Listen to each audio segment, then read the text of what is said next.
다 함께 사도신경으로 신앙 고백하심으로 일요 저녁 예배를 하나님께 드리겠습니다.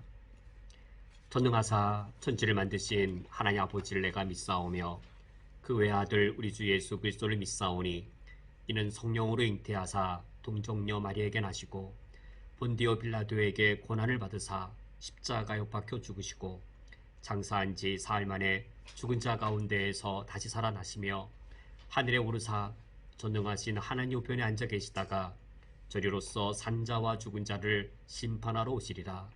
성령을 믿사오며 거룩한 공회와 성도가 서로 교통하는 것과 죄를 사하여 주시는 것과 몸이 다시 사는 것과 영원히 사는 것을 믿사옵나이다. 아멘. 다 함께 찬양하겠습니다. 찬송가 585장 내주는 강한 성이요. 다 함께 찬양하겠습니다.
성경 봉독하겠습니다.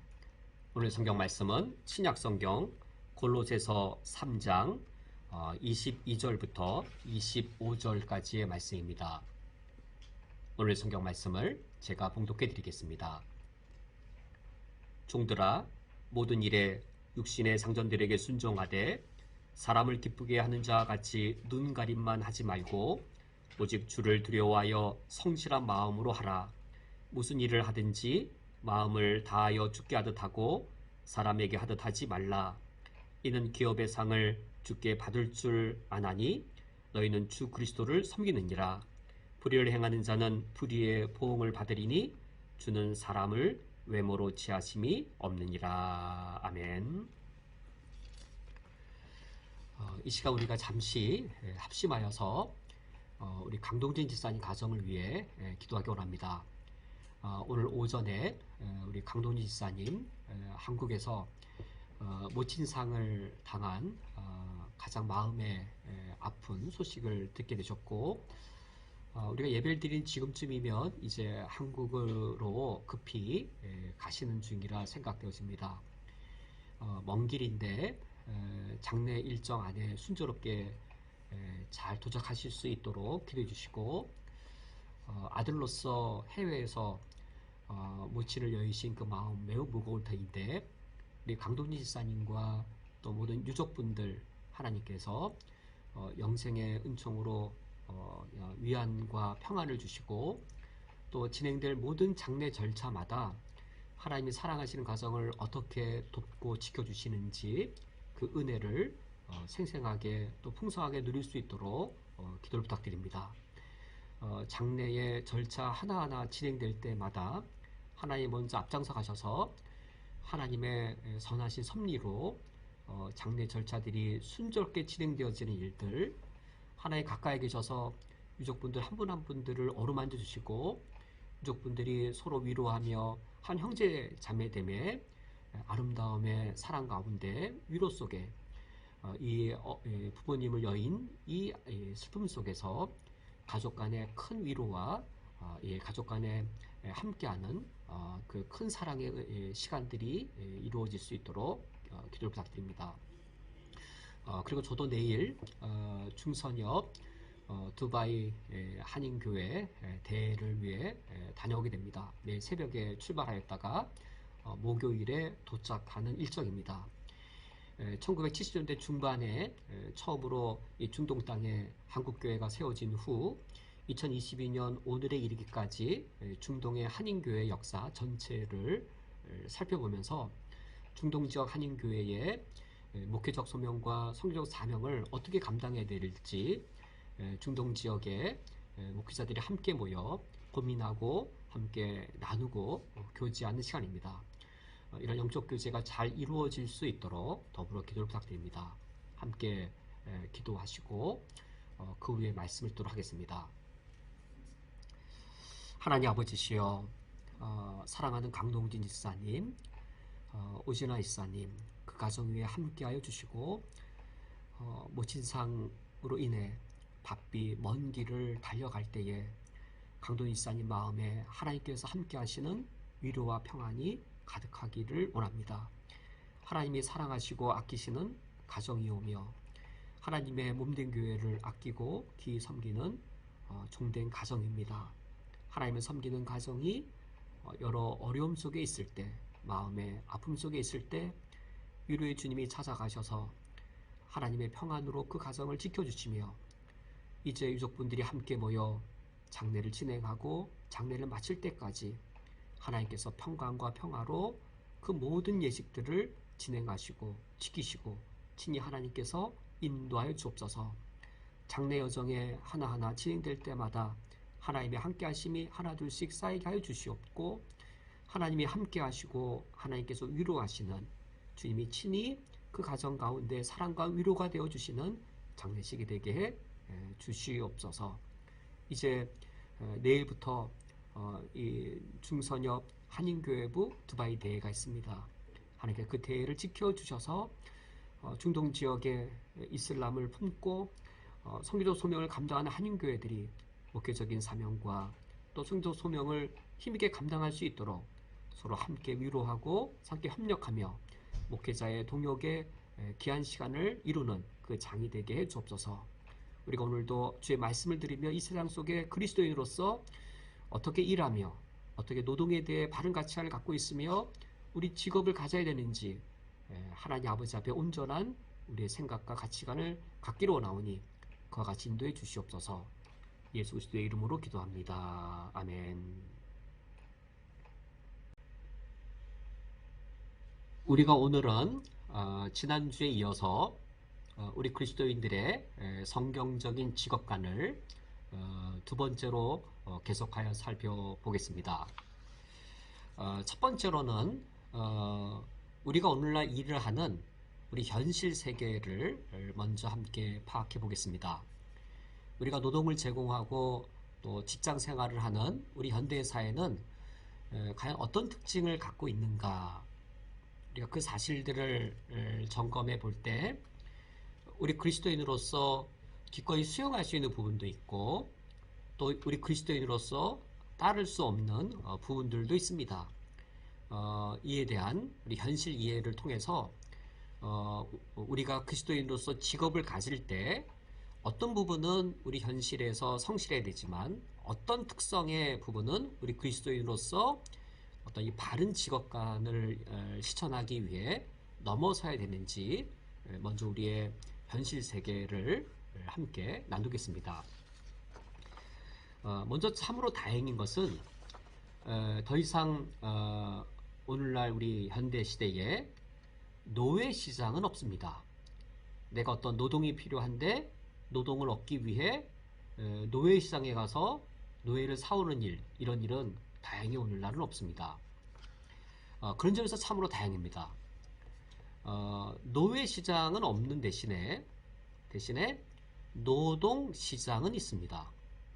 물론 노예 시장과 노동 시장을 윤리적으로 또 인권에 있어서 유사하게 보는 것은 전혀 가능하지 않은 일이죠. 매우 차원이 다르고 이거는 비교해 볼 만한 일이 아닌 것이죠. 그래서 참 다행입니다. 오늘날 이 노동 시장, 노예 시장은 없지만 노동 시장은 있고, 노동 시장 하면 언뜻 떠오르는 말이 인력 시장이란 말도 있지요. 그러니까 노동 시장 중에 이제 한 경우가 인력 시장이지요. 주로 이제 육체적 노동을 제공하시면서 하루 품삯을 받으시거나 주로 이제 육체 노동을 많이 하시는 일들, 단순 노무 이런 쪽의 일들이 있을 때 인력 시장으로 이렇게 표현하신 것 같습니다. 어쨌든 이와 같이 우리가 살아가는 이 시대에 시장들 중에 노동 시장, 인력 시장을 포함하여 노동 시장이 있다는 것이죠. 우리는 시장에 가서 배추나 무 이런 어떤 상품이 서로 팔고 그런 일들이 이루어지는, 시장에 가면 물건만 사고 파는 것처럼 생각되어지는데, 오늘날 우리 시대에는 물건만 사고 파는 것이 아니라 노동시장도 있다는 것이죠. 노동시장에서는 무엇을 사고 팔까요? 노동경제학에서 학문은 이제 엄밀하게 따지죠. 그래서 이 노동시장에서 사고 파는 상품은 노동이 아니라 노동력입니다. 노동력이 상품이 되어집니다. 근데 이 노동시장의 상품인 이 노동력이, 이게 중요한 부분이 이겁니다. 노동시장에 판매하는 이 노동력이라는 상품이 일반 다른 시장의 상품과 똑같은 원리의 지배를 받는다라는 겁니다. 가장 큰 게 이제 가격 결정이죠. 시장에서 가격이 결정되어지죠. 수요가 많으면, 공급에 비해 수요가 많으면 이제 상품의 가격이 올라갑니다. 이제 배나 사가 이제 이 추석이 돼서 수요가 많아지면 추석 때 가격이 많이 올라가지요. 이것처럼 노동력도 내 노동력에 대한 수요가 많으면 노동력의 가격이 올라가는데, 그 노동력 가격이 올라가는 것이 임금이 올라가고 월급이 올라가는 것이죠. 그래서 다른 상품과 동일합니다. 만약에 내 노동력에 대한 수요가 줄어든다면, 내가 갖고 있는 기술이 있는데 예전에는 이 기술로 찾는 사람들이 많아서 돈벌이가 잘 됐는데 더 이상 내 노동력을 찾는 데가 없고 수요가 찔면 다른 상품의 가격이 떨어지는 것처럼 내 노동력의 가격도 떨어지고 내 월급이 적게 되어집니다. 임금 자체가 낮아지는 것이죠. 노동시장이라는 말을 왜 붙이게 되어지냐면 일반 모든 상품의 가격이 결정되는 것처럼 노동력도 동일한 원리에 의해 그 가격, 임금이 결정되기 때문입니다. 그럼 어떻게 하면 내가 내 임금을 더 올리고 내 노동력의 이 가격을 더 높게 받을 수 있겠는지요? 다른 상품과 동일합니다. 일단 경쟁 업체가 많습니다. 자동차의 경우 여러 업체들이 있습니다. 우리 신차의 그 가격을 더 높게 받기도 하고 더 많이 팔리게 하려면 방법은 신차를 차별화시키는 것이죠. 상품을 차별화시키면 더 높은 가격을 받을 수 있습니다. 이 원리가 노동시장에도 적용되고, 그래서 내 노동력을 차별화시키면 내 노동력에 대한 수요도 더 많아지고 내 노동력 가격, 임금이 올라갈 수 있는 겁니다. 노동력의 차별화가 이거죠. 뭐 변호사 자격증, 또 의사 자격증, 또 이 변리사 자격증, 이런 전문 자격증을 얻는 순간 내 노동력이 대단히 차별화되어서 가격이 올라갑니다. 단순히 변호사도 많아졌을 때 내가 의사이면서 변호사라면 그러면 또 더 차별화되어져서 더 많은 수요처가 있고 내 노동력의 가격은 올라가게 됩니다. 그래서 노동 경제학을 공부할 때 그때 이 기본적 원리는 이겁니다. 노동력이란 상품이 자본주의 우리가 현실 살아갈 때에 이 사회에서 일어나는 다른 상품들과 똑같은 원리의 지배를 받는다라는 사실입니다. 인간의 노동력이기 때문에 사과나 또는 자동차나 뭐 텔레비전이나 이런 이 다른 상품과 달리 여겨지고 다른 원리를 지배받는가가 아니고, 다른 상품이 정해질 때 수요와 공급에 의해 가격이 결정되듯이 그것을 올리려면 상품을 차별화시켜서 가격을 올려야 되는 것처럼 이런 다른 상품들, 물질적인 그런 상품들과 똑같이 인간이 제공하는 노동력도 상품이 되었을 때 똑같은 원리의 지배를 받는 현실, 그것이 우리 그리스도인들이 직업을 갖고 살아가야 될 그런 현실입니다. 우리가 이것을 기억해야 하는 것이죠. 이것이 좋다, 나쁘다라는 가치 판단을 하자는 게 아니고 이것이 현실이라는 겁니다. 우리가 살아가는 현실, 노동시장이 있고 이 노동시장에서 이제 내 노동력이 다른 상품과 동일하게 이 가격이 정해지는 것이죠. 똑같이 취급이 되는 것이죠. 지금 말씀드린 이 내용은 뭐 어떤 좌파, 뭐 운동권 그런 내용이 아니고 그냥 정상적인 정규 대학에 제 전공은 경영학이고 제 부전공이 경제학이었는데 저는 경제학이 더 재밌더라고요. 제 전공 경영학보다. 그때 노동경제학 때 배웠던 내용들, 지금 기억에 남아있는 내용들입니다. 특별한 내용이 아니고 뭐 어떤 좌파나 운동권의 그런 어떤 지하 세계에 있는 내용이 아니고 노동경제학에 정상적으로 나와 있는 그 내용들입니다. 이런 걸 가지고 노동경제학에서 여러 가지 노동정책을 세우는 것이죠. 이런 현실을 놓고 볼 때 여기서 이어져 나오는 또 다른 사실이 있습니다. 여기서만 그치는 게 아닙니다. 여기서 내포되어져 있는 또 다른 현실들이 있고, 지금 말씀드린 이 내용들은 우리 그리스도인들이 넘어서고 극복해야 될 사실입니다. 노동경제학자들이 노동을 분석할 때에 노동과 노동력 둘을 구분합니다. 실제로는 그게 구분이 안 되죠. 그런데 학자들이 둘을 구분합니다. 내가 판매하는 것은 나의 노동을 파는 게 아니고 노동력을 판매하는 겁니다. 그러니까 내 노동력을 제공하는 것이죠. 근데 어떻게 노동 없이 노동력만 제공할 수 있겠는지요? 가능하지 않아서 같은 것이죠. 내가 내 노동력을 제공하러 갑니다. 일테면 내가 이제 배관공이거나 뭐 그래서 또 하수도를 뚫거나 뭐 그런 이어서 어떤 가정집에 가서 화장실 변기 막힌 것도 뚫고 뭐 그런 일을 하러 갔습니다. 나는 그런 노동력을 제공하러 가서 그런 노동을 하게 되는 것이죠. 노동력을 제공할 때 내가 노동을 해야 되고 그 노동을 할 때 내 마음이나 내 인격은 집에 놔두고 가는 게 아니라 그냥 내가 사람인 내가 그냥 그대로 가서 그 일을 하는 것이죠. 그 일을 할 때 어떤 일을 겪을 수도 있겠는지요. 다 그렇다는 게 아니라 어떤 일을 겪을 수도 있겠는지요. 우리가 시장에 갔을 때 이제 뭐 비싼 상품 또 뭐 저렴한 상품들이 있습니다. 저희 어머니는 이제 뭐 사과나 이런 거 사오실 때 아이들 많이 먹이겠다고 이제 뭐 벌레가 먹은 거 뭐 이렇게 싼 거 뭐 떨이 뭐 이런 거 골라서 사오셨었는데 상품 중에도 상품성이 높은 것이 있으면 가격이 비싸고 뭐 별 차이는 없지만 뭐 흠이 있거나 뭐 벌레가 먹었거나 뭐 이러면 뭐 상품성이 없어서 가격이 확 떨어지지요.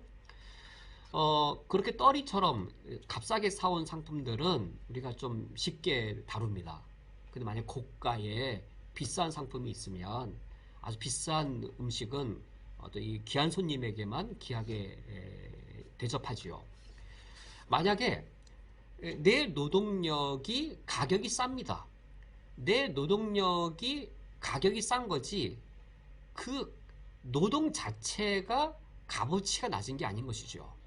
만약에 하수구를 뚫거나 어떤 변기를 막힌 거를 해결하거나 하는 그 만약에 그 노동력의 가격은 낮을 수 있지만 그 노동 자체의 가치가 낮다라고 말할 수는 없는 것이죠. 그 노동력의 가격이 낮은 것이지 노동력의 프라이스, 노동력의 가치, 노동력의 프라이스, 가격이 낮은 거지 그 노동의 밸류, 노동의 가치까지 낮은 건 아닌데 노동력이 상품화되어지면서 이 상품의 가격이 낮을 때에 그 노동력의 노동도 천하게 여겨질 수 있는 것. 이것이 사실 뭐 그리스인들의 헬라 철학의 육체를 천시 여기는 것, 조선시대에도 이런 육체 노동을 낮게 여겼던 것이죠. 그게 과거의 이야기만 아니라 우리가 오늘날 현대시대를 살아가면서도 이 낮은 가격의 노동을 제공하시는 그 노동을 천시 여길 수 있는 겁니다. 그러나 사실은 우리가 현실로 객관적으로 생각해보면 대단히 고마운 일입니다. 더러운 일, 위험한 일, 육체적으로 땀 흘려야 될 그 고된 일을 근데 그 가치는 매우 귀하잖아요. 변기 막힌 거 뚫는 거 얼마나 가치, 밸류로 따지면 엄청난 밸류죠. 그런데 낮은 가격을 받고도 기꺼이 그 일을 해주신다면 나를 위해서나 우리 사회를 위해서나 얼마나 고마운 일이겠는지요. 참 고마운 일입니다. 그런데 그 노동력의 가격이 낮다고 하여서 그 노동 자체를 육체적 노동 자체를 천시 여긴다면 우리는 그러한 우리 사회의 이런 직업 현실을 맞서야 되고 넘어서야 되는 것이죠. 노동만 천시하는 것이 아니라 그 노동을 제공하는 그 정말 노동자란 그 분도 신분이 낮은 것처럼 여긴다면 그것은 대단히 큰 오류인 것이죠. 나는 분명히 내 노동을 공급하러 갔고 그 노동을 공급한 것을 대가로 내가 정당한 싹을 받습니다. 그런데 그분이 나를 불러서 이거 해라 저거 해라 명령을 하고 그래서 난 돈을 받기 위해 노동력을 제공하면서 그분이 시킨 대로 하다 보니 어느덧 나는 그분보다 낮은 존재가 되어 있고 돈을 주면서 내게 일을 부리는 그는 높은 사람이 되어 있다면 이것은 지극히 하나님이 원하시지 않는 일그러진 어그러진 세상의 모습입니다. 우리 그리스도인들이 성경적인 직업관을 갖고자 할 때에 그러면 이런 우리 현실 놓고 볼 때 지금 우리가 현실 분석을 한 거는 우리가 무엇을 맞서고 어디를 넘어서야 그리스도인의 직업관을 바로 가질 수 있는지 이 현실을 먼저 다룬 것인데 무슨 개념을 먼저 올바르게 세워야 우리 현실 세계에 그릇된 것을 넘어설 수 있겠는지요. 먼저 첫 번째로 말씀드린 내용을 맺으면 이렇습니다. 첫 번째로 말씀 나눈 건 이겁니다. 우리 현실 세계입니다. 우리 현실 세계는 노동시장이 있어서 노동력이 상품화되어지는 현실이다. 이 노동력은 우리 현실에 사과든 뭐 텔레비전이든 자동차든 일반 모든 상품과 똑같은 시장 경제의 원리를 지배받는다. 인간의 노동이라고 해서 특별한 대접을 받는 게 아니라 인간의 노동도 상품이 되는 한 자본주의 시대 이 현실의 시장 경제 원리를 똑같이 다른 물건처럼 똑같이 지배를 받는다. 이건 현실이다. 좋다 나쁘다를 떠나서 현실이다. 그런데 이 현실에서 추가적으로 잇따라오는 사실, 그건 우리 그리스도인들이 극복해야 되는데 뭐냐면 노동력의 가격이 낮으면 노동 자체를 천시하게 여기고 그 노동을 제공하는 노동자분도 낮은 사람처럼 여기는 그런 일이 추가적으로 뒤따라올 때에 이것은 우리 그리스도인들이 넘어서야 될 사실이다 라는 건 첫 번째 말씀입니다. 이걸 놓고 볼 때 우리 그리스도인들이 성경적 직업관을 갖기 위해 가져야 될 개념이 있습니다. 그것은 바로 노동에 대한 올바른 입장입니다. 우리가 두 번째로 살펴볼 내용입니다. 노동이 무엇인지, 노동에 대한 성경적인 올바른 견해를 가질 때 우리는 그 노동에 대한 올바른 견해를 근거하여 우리 현실에서 노동을 천시 여기거나 노동하시는 분을 낮게 여기는, 육체 노동할수록 낮게 여기는 그것을 넘어서서 우리가 바른 직업관을 가질 수 있습니다. 우리가 두 번째로는 성경의 노동관에 대해 이어 살펴보도록 하겠습니다. 그러면 두 번째로 성경에서는 인간의 육체 노동을 포함한 이 노동을 어떻게 여기고 있는가? 우리가 창세기 1장과 2장에 보면 하나님께서 우리 인간을 창조하시고 또 여러 가지 일들을 최초로 명령하시는 내용이 나옵니다. 여기에 인간이 처음에 어떤 존재로 창조되었는지 아주 명확하게 나타나 있습니다. 창세기 2장의 말씀에 보면 이런 언급이 있습니다. 여호와 하나님이 땅에 비를 내리지 아니하셨고 땅을 갈 사람도 없었으므로 란 말이 나오고, 땅을 갈 사람이 없었으므로 란 말이 창세기 2장 5절에 나오고, 이어서 창세기 2장 7절에 하나님이 땅의 흙으로 사람을 만드시게 됩니다. 하나님께서 인간을 창조하신 이 동기, 창세기 2장의 경우 땅을 갈 사람이 없으므로 였습니다. 그러니까 이 농사 짓는 일이 근본으로 들어가겠죠. 그 다음에 인간을 창조하신 이후에 창세기 2장 15절에 보면 여호와 하나님이 그 사람을 이끌어, 그러니까 아담이죠, 에덴 동산에 두어 그것을 경작하게 하셨다라고 하여서 창세기 2장에 의하면 하나님이 인간을 창조하실 때 땅을 파고 또 곡식을 심고 경작하는 노동하는 존재로 우리 인간을 창조하신 것을 알 수 있습니다. 이때 노동은 정신 노동도 당연히 포함되겠죠. 그런데 이 창세기 2장이 1차적으로 말하는 것은 육체 노동입니다. 육체 노동을 빼고 말할 수 없는 그런 노동, 인간을 육체 노동을 기반으로 한 또 중심된 그 노동하는 존재로 인간을 창조하신 것을 알 수 있습니다. 그러므로 성경은 하나님께서는 우리 인간의 육체 노동을 천시 여기거나 육체 노동을 또는 어떤 부정적으로 여기지 않습니다. 육체 노동을 천시 여기는 것은 성경적 사고가 아니라 그리스 철학, 세속적인 사고입니다. 그리스의 그 아테네에 가면 노예들이 다 육체 노동을 하고, 소크라테스, 플라톤 이런 귀족들은 육체 노동 안 하고 대신 노예들이 노동한 덕분에 머리로만 생각을 하고 머리로만 정치하고 남는 시간에 토론화해서 철학이 발전된 것처럼 그리스의 세속적인 가치관, 육체노동은 천에서 생산계급 낮은 자들이 하고, 그리고 이 귀족들은 육체노동 안 해도 되는, 그래서 육체노동, 생계와 관련된 육체노동을 안 할수록 이 고귀한 존재다라고 하는 것은 성경적 사고가 아니고 우리 그리스도인들이 반드시 배척해야 될 세속적인 사고입니다. 오히려 성경은 노동을 긍정적으로 보고 있고 인간을 하나님이 노동하는 존재로 창조했음을 말씀하는데, 이 노동이 단순한 노동이 아닙니다. 혹시 강아지가 노동한 걸 본 적 있으신지요?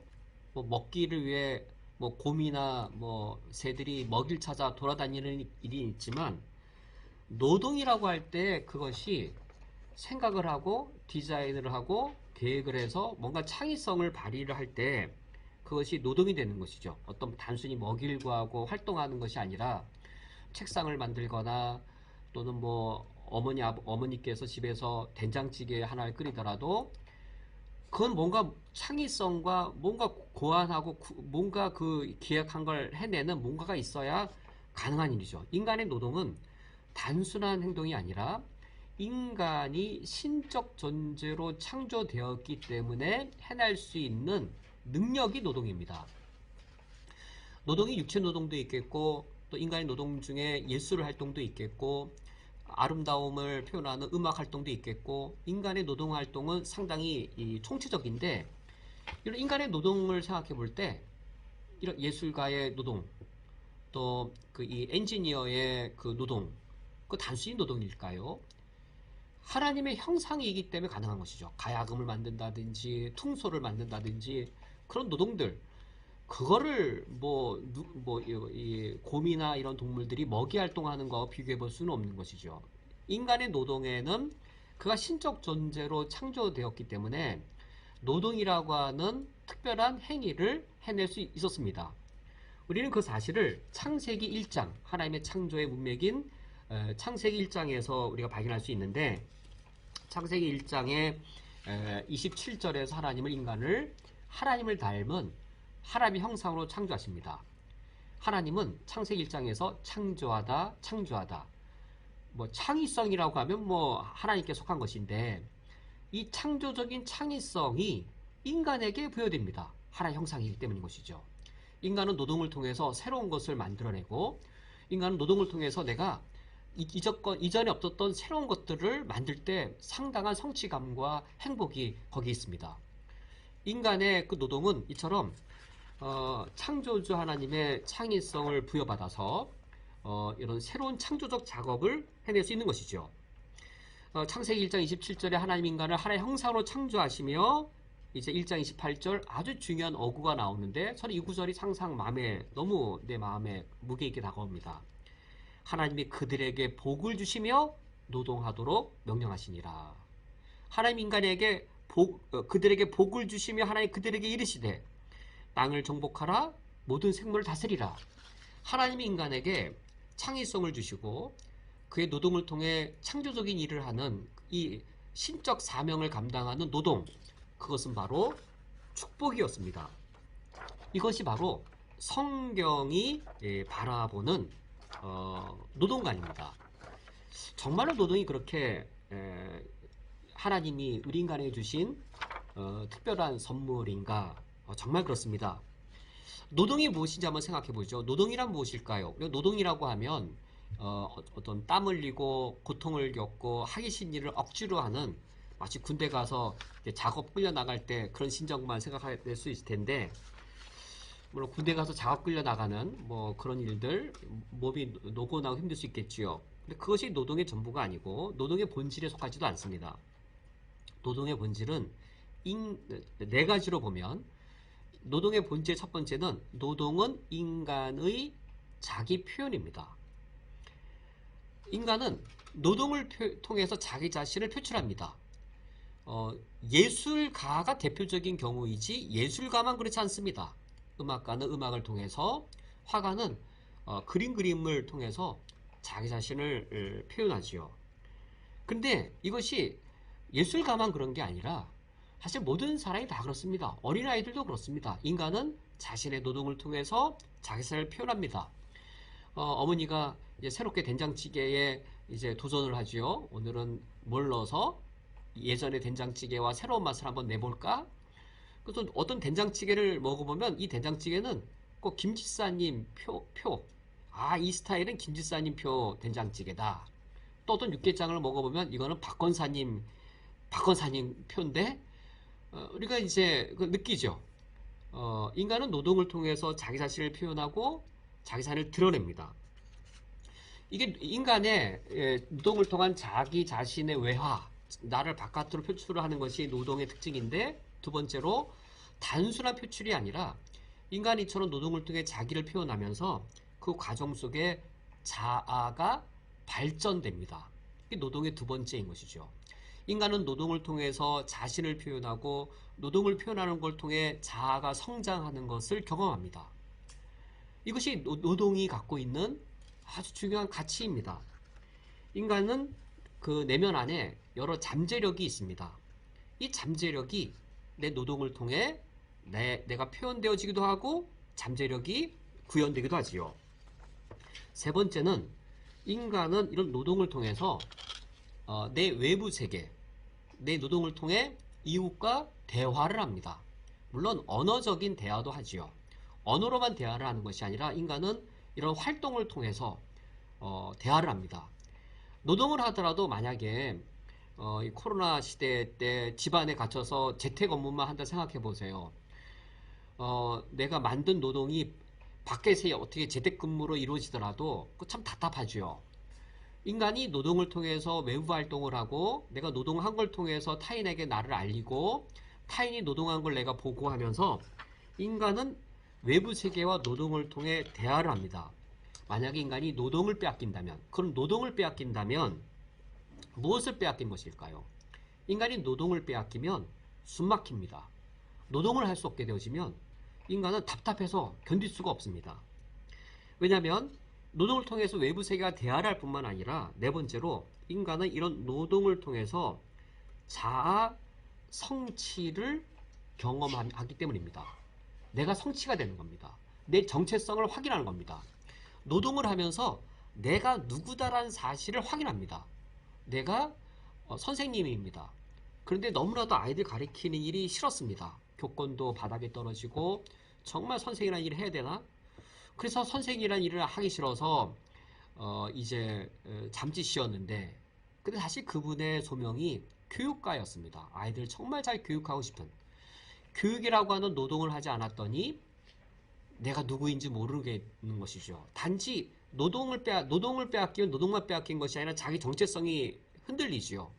다시 선생님이 학교에 가서 교단에 서서 말 안 듣는 아이들을 가르치려 애랬을 때, 교사의 선생의 노동을 할 때 노동을 한 게 아니라, 아, 내가 선생 맞구나. 아, 난 죽을 때까지 선생해야 되는구나. 내 정체성은 선생이 맞구나. 라고 자기 정체성을 확인하고, 그리고 이 교사라고 하는 이 노동이 갖고 있는 가치, 문제아를 바르게 만들고 어려움 속에 있는 아이들을 도와주고, 그럼 교사의 노동의 가치를 통해서 인간은 자긍심, 아, 정말 내 정체성은 이건데 정말 나는 이 땅에 있어야 될 만한 존재다라고 하는 자긍심도 갖게 되어집니다. 이게 바로 노동입니다. 만약에 노동을 빼앗아 버리면 우리가 생각하죠. 노동, 그거 하기 싫은데 그거 해야 되나? 그래서 만약 노동을 빼앗아 버리면 인간은 자기 존재를 잃어버리게 되어집니다. 인간은 이러한 이 노동을 통해서, 노동의 네 가지, 인간은 노동을 통해 자기를 표현하고, 노동을 통해 자아를 발전시키고, 노동을 통해서 이웃과 세계와 대화하면서 노동을 통해 자아를 확인합니다. 이런 노동을 하나님 인간에게 맡기시면서 이런 노동을 그러면 어떤 수단이 되게 하셨는가? 이렇게 하나님의 선물로서 하나님 우리에게 노동을 주셨는데, 이 선물인 이 노동을 인간이 감당하면서 인간은 하나님이 우리에게 주신 사명을 감당하게 됩니다. 그것이 바로 창세기 1장 27절과 28절인 것이죠. 창세기 1장 27절, 하나님의 형상, 노동하는 존재, 노동을 해낼 수 있는 존재, 노동이 가능한 존재, 노동할 수 있는 그런 능력을 지닌 하나의 형상을 창조하신 후 창세기 1장 28절, 신적 사명을 감당하도록 명령하셨는데 바로 인간이 노동을 통하여서 하나님의 신적 사명을 감당하게 됩니다. 창세기 1장 28절 놓고 볼 때 그 신적 사명이 무엇이지요? 인간은 나의 노동을 통해 단지 나 개인을 발전시키는 게 아니라 인간은 노동을 통해 자아 성취를 하고 노동을 통해 개인의 잠재력을 드러내죠.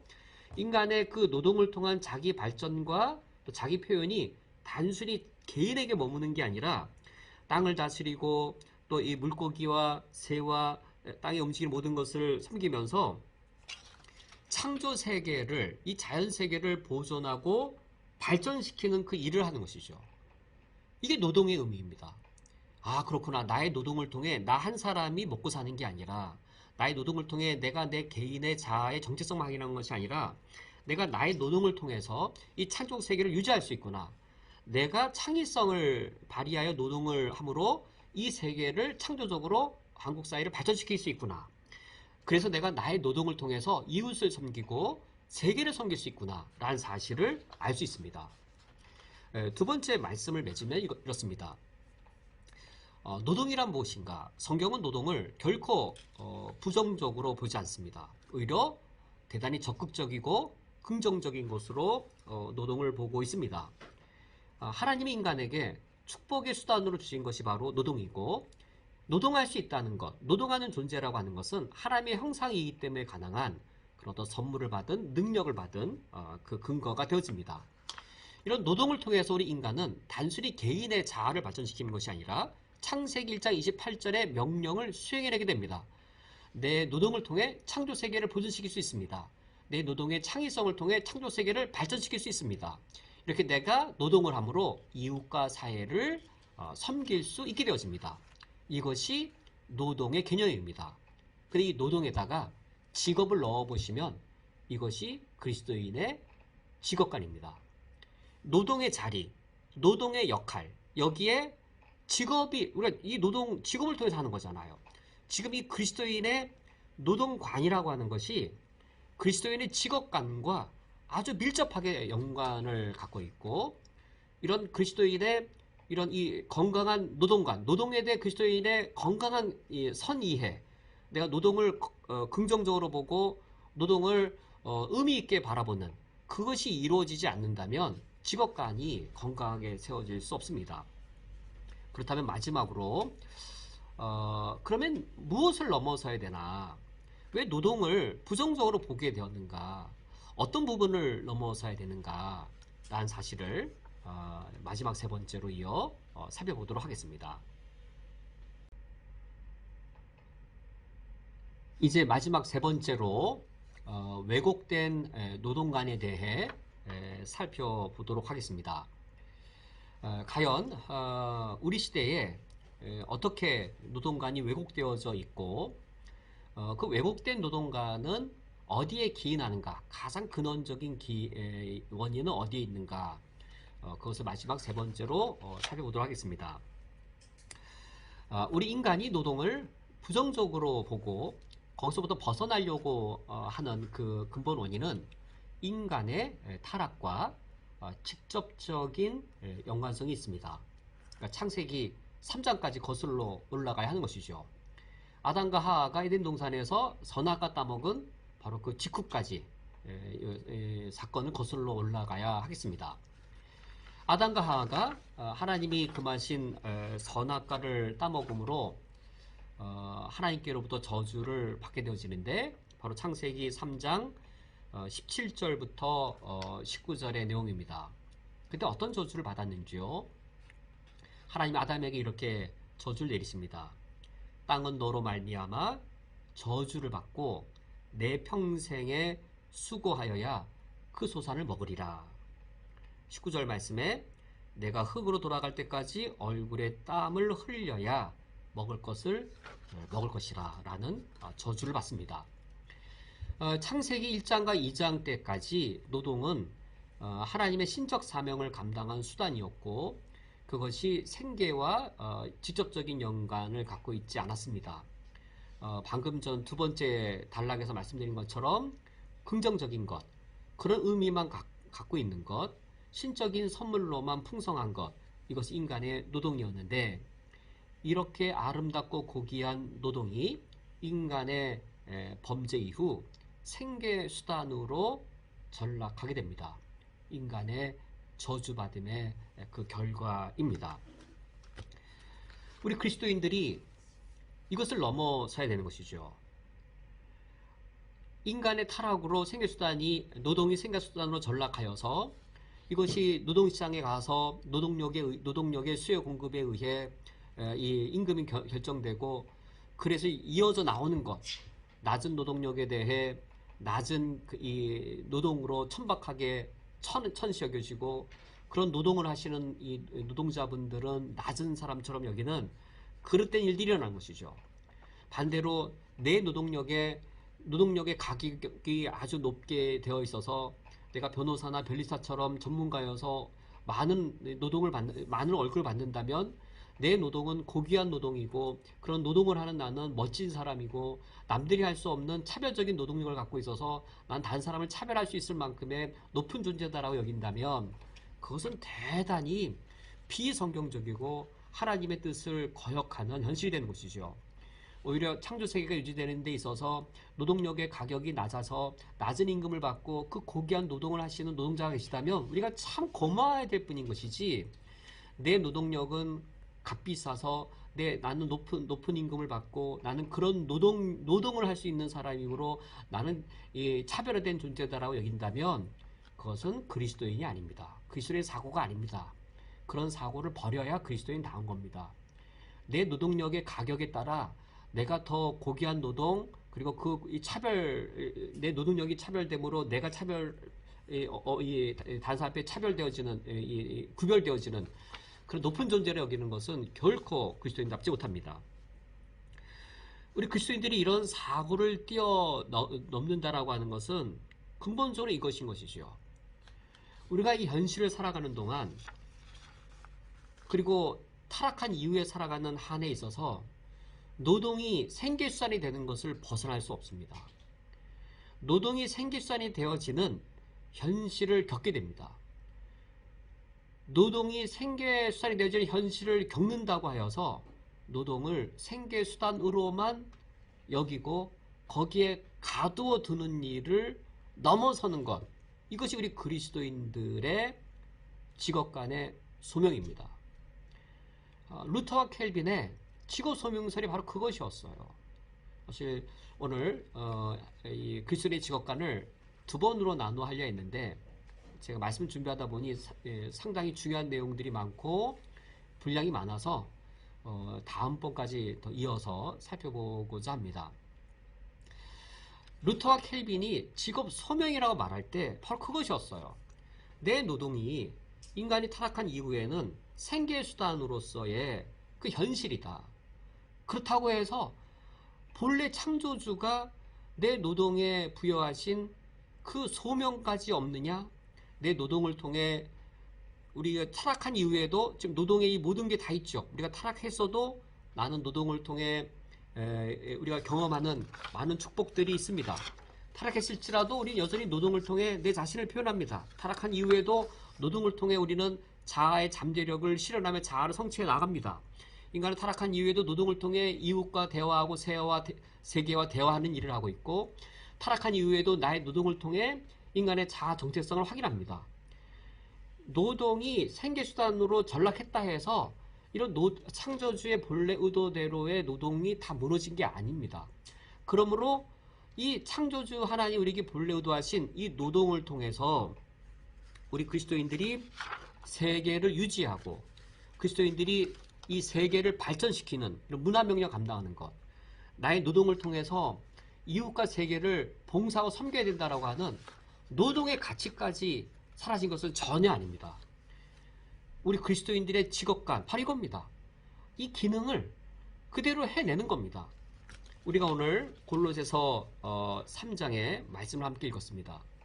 누가 등장하냐면 3장 22절에 종들아 라고 등장합니다. 골로새서 3장이 쓰였을 당시에는 정말로 노예 시장이 있었습니다. 이들은 종, 곧 노예였고 이들이 하는 것은 그 당시 가장 천박한 노예 노동이었습니다. 그리스인들의 헬라 철학의 관점에서 노예 노동이란 천박한 것이지요. 그러나 골로새서를 읽어보세요. 노예 노동을 천박하게 여기고 있는지, 오히려 그 노동을 긍정적으로 여기고 적극적으로 여겨서 3장 22절 말씀을 보면 종들에게 성실한 마음으로 주인에게 노예 노동을 하라고. 이건 노예제도를 찬성하는 게 아닙니다. 노예제도 찬성하는 말이 아니라 그 노동의 가치를 말하는 것이죠. 그렇게 너가 이 23절 말씀 죽게 하듯 노동을 한다면 24절 말씀 노예 노동을 열심히 한 노동을 성실히 한 너에게 기업의 상을 주님께로 받을 터이니 너희는 주 그리스도를 섬기느니라 라고 말하고 있습니다.